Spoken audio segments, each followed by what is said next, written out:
Okay, welcome everybody. I got a timestamp. I know, big day today. Big day. Fed. What are they going to do? Is it 50? Is it 75? Is it 100? I don't know. Round and round it goes. Wherever it stops, nobody knows. Oh, what are they going to say? That's going to even be more important is what is said by the Fed and how they're going to act moving forward. I got a timestamp to some degree. It's 10 a.m. So markets are up. I don't know because they are.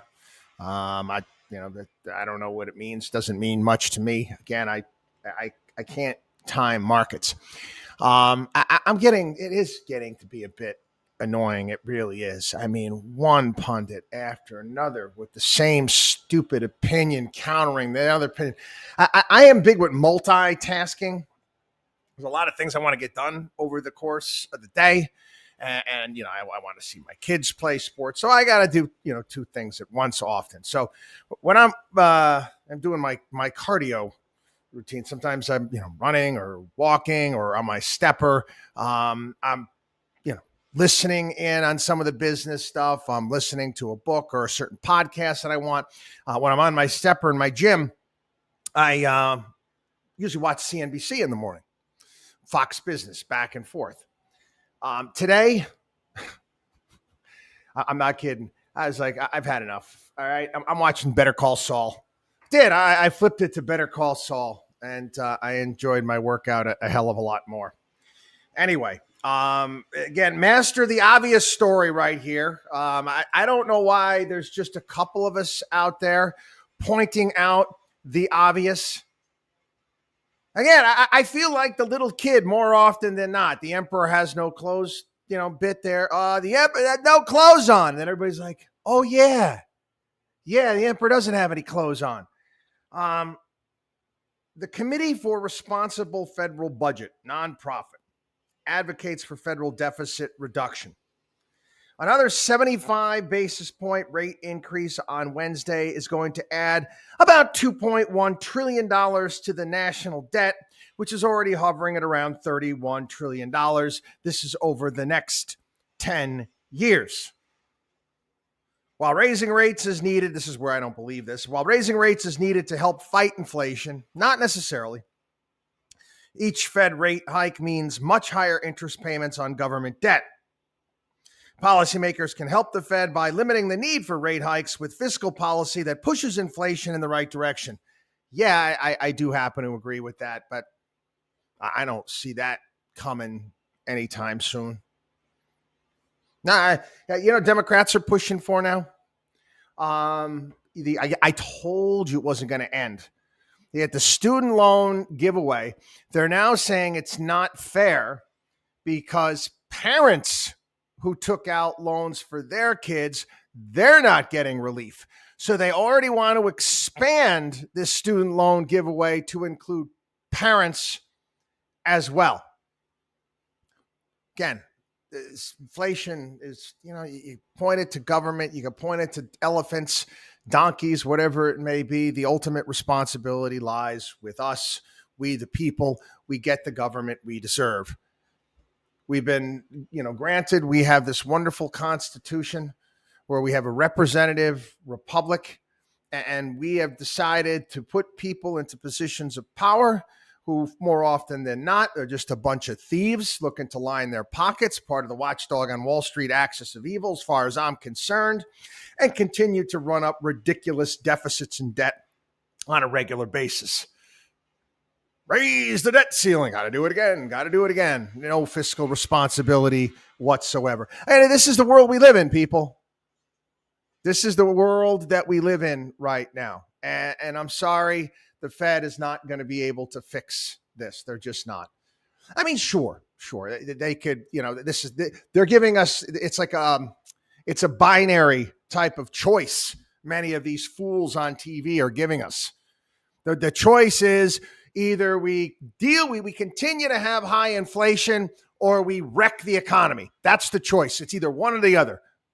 This is the Sophie's choice you have. You either have high inflation or the Fed raises rates to a level and you crash the economy and you have high unemployment. I'm telling you again, people, that's bullshit. It is. It's BS. And it allows the people in Washington, D.C. to point the finger. It's not my responsibility, and continue to do the same thing that they've been doing all along. But again, you want to go down to the beginning of this whole thing? That's our fault. Okay? We demand the stuff. We the people. I'm not saying you in particular. I'm grouping us all together because that's kind of how it works. Okay? The overwhelming majority of people continue to vote for these same people into office, that continue to vote for all the wars, that continue to vote for all the transfer payments, all the handouts, all the stimulus, all the giveaways. It is what it is. Never any look toward reform. For how many years we've been talking about this third rail of American politics with Medicaid, Medicare, Social Security. Nobody wants to reform it. The one really good domestic policy initiative that George W. Bush wanted to institute outside of, and I got to give it the kudos to Rick Santorum, who actually brought up the high deductible health insurance accounts coupled with high deductible health insurance coupled with health savings accounts, which are now, I mean, it doesn't make any difference. They've been blown up by Obamacare. They were great. They were. I mean, I still utilize that for myself and my family, but it's not nearly as great of a deal as it was back then. That was great. That was under George W. Bush. W also wanted to reform Social Security, and he had a good plan put forward. But W as well believed that he was Team America World Police, and he'd rather spend all of his political capital in a desert in frickin' Iraq. How'd that work out? Anyway, you got others out there, even Elon Musk pushing back right now when it comes to, pushing back against Larry Summers and all these economists out there that say, it's a binary choice. The only thing that the Fed can do is wreck the economy. I've said this countless times over the past couple of weeks. You need to destroy the village. We need to destroy the village in order to save it. Do you really believe that? Do you believe it's that is the choice? It's the binary choice that we have right now? Not me. Not me. Wow, here's a shocker for you. I remember.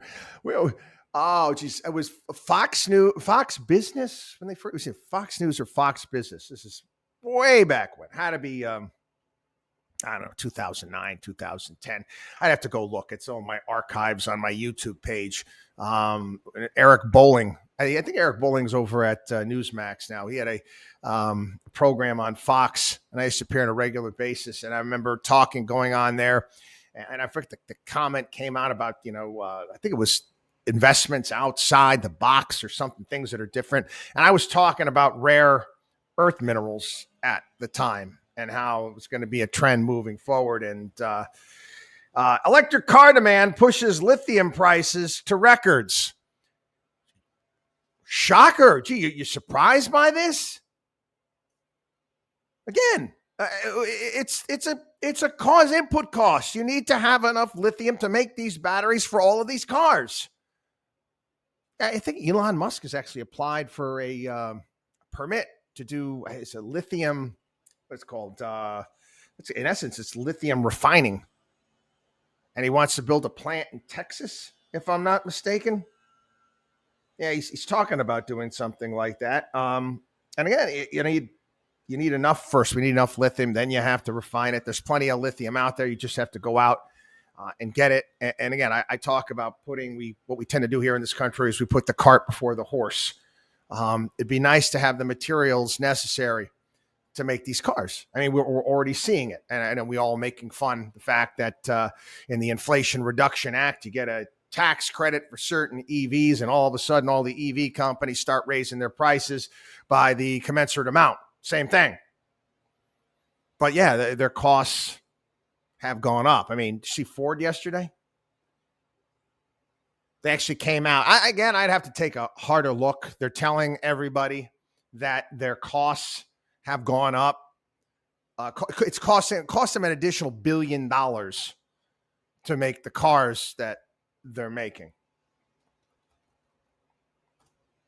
Stock tanked yesterday on that news.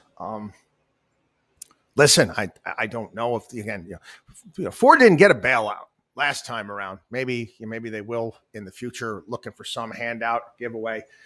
Government's gotten involved, and they've been involved with car making for a long time, with CAFE standards on through.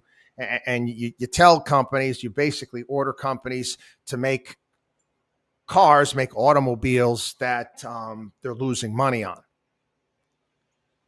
And again, you see the prices for these EVs. They're very, very expensive. I got an email. Local Mercedes dealership had a great offer. It's a new Mercedes EQS, their electric vehicle. And you look at the car, it's nice, but it basically looks like an E-Class. An E-Class car, which, how much was an E-Class car? 60 now. They're gotten expensive. They used to be a hell of a lot cheaper. I had one years ago. I think that they probably around 60, 65, maybe 70,000 now because of, everything that's going on with new cars. The electric version, this EQS, they said special lease offer, $1,600 a month. What? $1,600 a month. Do you honestly think that?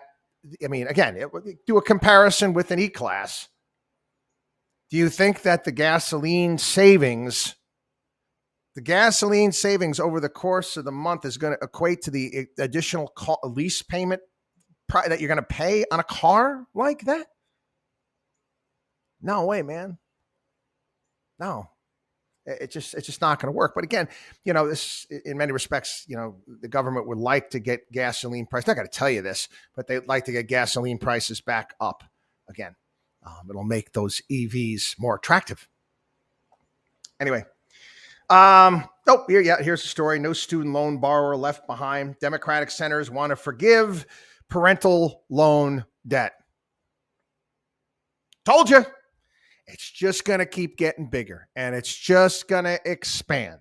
And 4 years from now, they're going to do it again. And all the borrowers from the past 4 years, it is going to go on from now until eternity. That's what happens with government programs.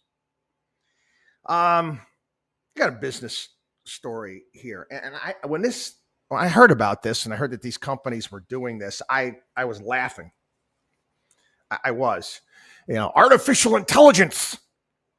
Yeah. Open Door is, they're in deep trouble. They've lost money. Open Door is a robo home flipper. Yeah, there is such a thing. Zillow is doing the same thing. Robo home flipper. They've lost money on 42% of their transactions. Again, AI. Yeah, a computer, again, it's garbage in, garbage out. You can have the highest, most advanced computer out there, using up all this electricity and all sorts of stuff, like the ones that they're using to try to mine Bitcoin. But if you fill that computer up with porn, you've got a very fast computer filled with porn. You have to write the algorithm for this home flipping. And I'd like you to explain to me how the hell you're going to be able to do that. You really think that computers are going to be able to discern and get a complete understanding of a market? They're going to be able, the computer's going to stick its finger up in the air and decide which way the wind's blowing. I can walk into a market, into a community, and I can tell you what's going on very, very quickly. I was in a city this past weekend, and it's dying. It's bad. And I've been to a lot of places like that. I don't see any sort of turn. I don't see how it could turn. But anyway, you think that computers can figure this out? Yep.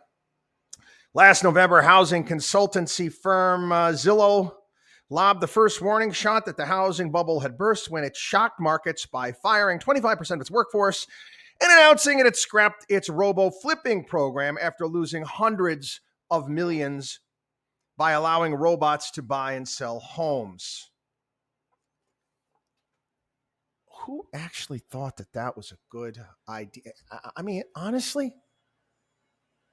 you can watch HGTV, okay, and some of the programs. I was watching one on the plane. I have to admit, one of the home flipping programs there, and the people that do this, they know what the hell they're doing. They understand where the margins are and what the market is getting at a certain level. And they understand what you can put into a house and how you do it. And they know the contractors and they have relationship with the contractors so they can go ahead and improve that. You think that Zillow and Open Door are going to be able to do that via an algorithm? Wow. Yes, this happened yesterday. Chamath Palihapitiya, we talked about him before here on the program. He is the SPAC king. Yep. He just closed 2 of his SPACs because he couldn't find a deal. Sorry about it. We got the leaf blower going on outside right now, and I've got my windows open. I should have known better. You like that? Yep, he's still going. He's still going. Keep going. Go ahead. Go leaf blower, grow. Bravo. Okay, we're done now. Okay. two SPACs. 2 SPACs he shut down here because he couldn't find a deal. These guys, again, you got to. We live in a world. You're back again. I guess he's on the other side of the building now. And he's gone. All right. The guys who put these SPACs together, just like we told you, they're going to make a fortune. This is one of the better, greater fool games that smart guys on Wall Street, well, they're smart in the sense of enriching themselves.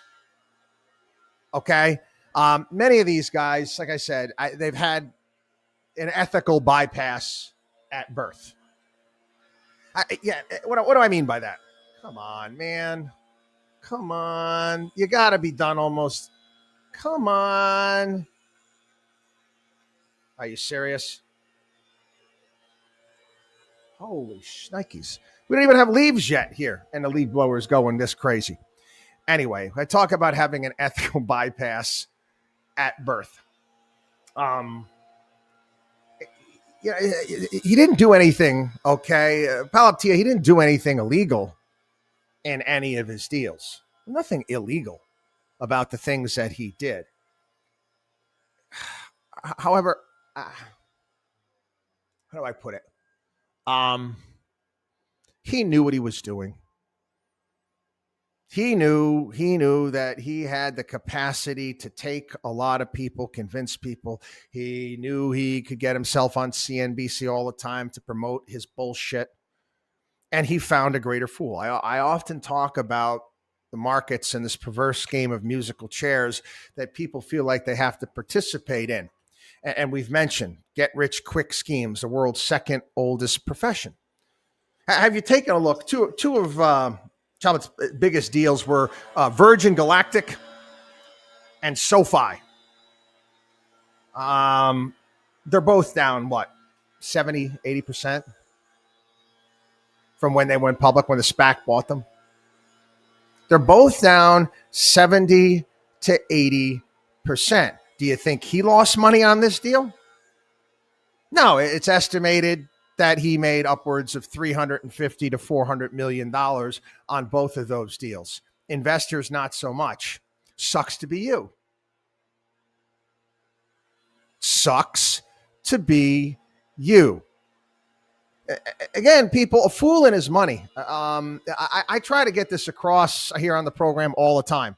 Everything in life that has meaning, value, and worth involves work, time, and effort. You want to go believe one of these people? Go ahead. Go lose your money. I know they promoted this shit on CNBC too. Had the guy on all the time. Oh, SPACs are wonderful. What did we tell you was going to happen? We told you they were going to blow up. It wasn't a matter of if, it was a matter of when. China's gasoline and diesel exports exploded in August. China exported a whopping 97.4% more gasoline than it did a year before. How do you think that is? Again, granted. How many times is this guy going to pass with this bloody leaf blower? I mean, you've got to be kidding me. Anyway, sorry. 97% more gasoline in August 22 than it did a year before. Now, some are saying, oh, it's because of some of the COVID lockdowns and whatnot. Horse manure.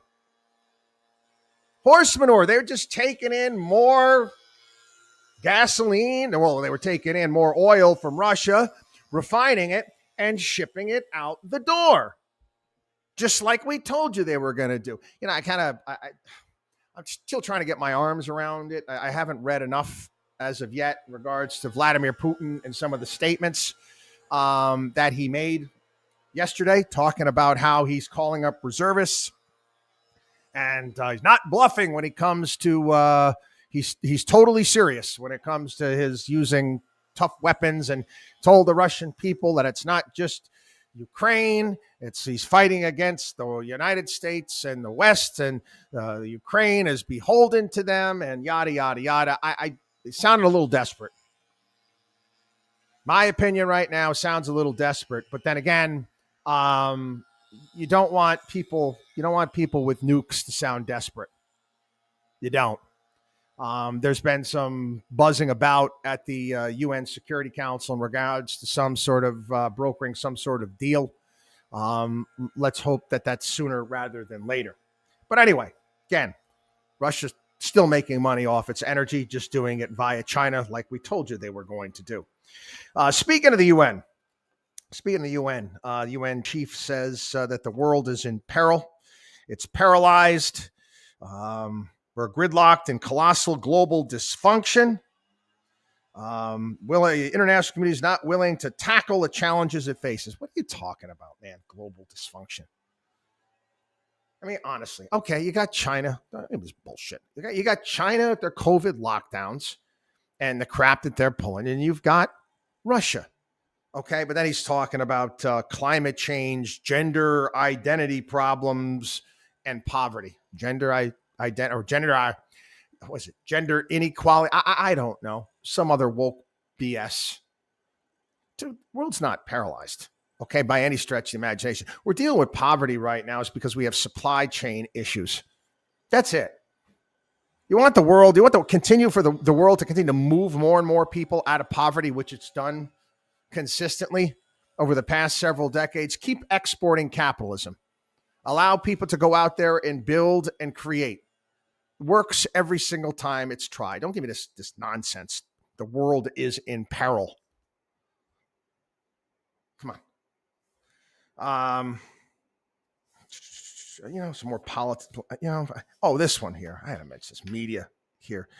It was I guess there was some sort of rally in Pennsylvania. This guy's running for governor, Doug Mastriano.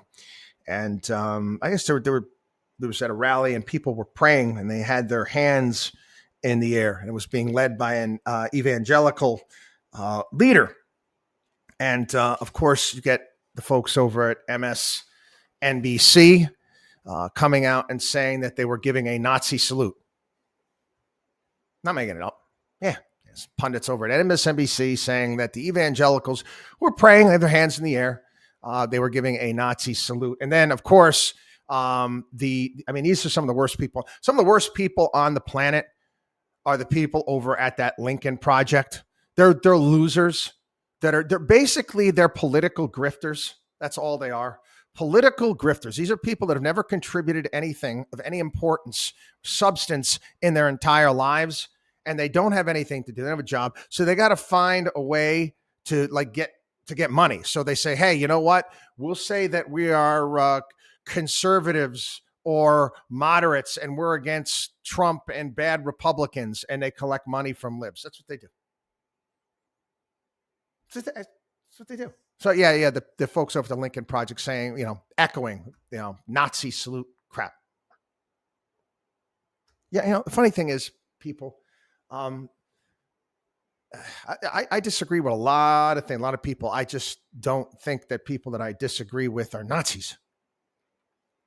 If that's the first thing that comes to mind, that you disagree with somebody at a point and you can't have a date with them, they're automatically either a fascist or a Nazi. And by the way, the Nazis were they were socialists. That's what they were. Well, guess what? You're not very bright. You're not very bright. There was a great skit done. Jon Stewart did it. The SPAC during the Bush administration. I remember I've talked about this before on the program, and he went off on all of the people that were comparing Bush to Hitler. And it was a great skit that he did on his program. And he went off. It kind of ended it up. It was something like this. And I'm paraphrasing. He said, Hitler worked way too long and too hard to be that evil for you to call any Tom, Dick, and Harry Hitler. And that's where we're at today. But again, I mentioned yesterday, the divide. Who benefits by this divide? Who pushes this divide? The media. They want to get people angry. I just talked about what MSNBC did. What I like to do is I'd rather have you upset with MSNBC than the pawn who said it. Okay, you got to look at the source. Where's this information coming from? These are people that would love the country to be torn apart. This is it. They are, you look at it in many ways. They're the Joker from Batman. Yeah, it was a scene in Batman. I'm just thinking about it right now, where Alfred, this is which Batman, of course. This is the ones with the Christopher Nolan Batmans. And it's when Alfred is talking about his experience. He was working in the British Special Forces, and he was in Asia, and was talking about this bad guy that would just steal all of these jewels and whatever it may be. And, they didn't know how to stop him and what to do. And the reality was that he would just steal them, and he would give them, just let them go. He stole just to steal, destroy just to destroy. And basically the point was that some people just want to see the world burn. You ever known people like that just want to see destruction? I've come in contact with some people like this throughout my life, but to this degree, this is what these groups are. Maybe not so bad because they're obviously they have monetary reasons and power reasons for it, but they love people arguing and fighting and at each other's throats, and they're going to continue to push that. Anyway, you know what? We'll end on that today. Some things to think about. I got much more stories, and we'll save some for tomorrow as well. Again, we'll spend some time tomorrow, obviously, talking about what the Fed said. Got to parse what the Fed said. Happy, joy. Watchdog on WallStreet.com. Watchdog on WallStreet.com. Have a great day.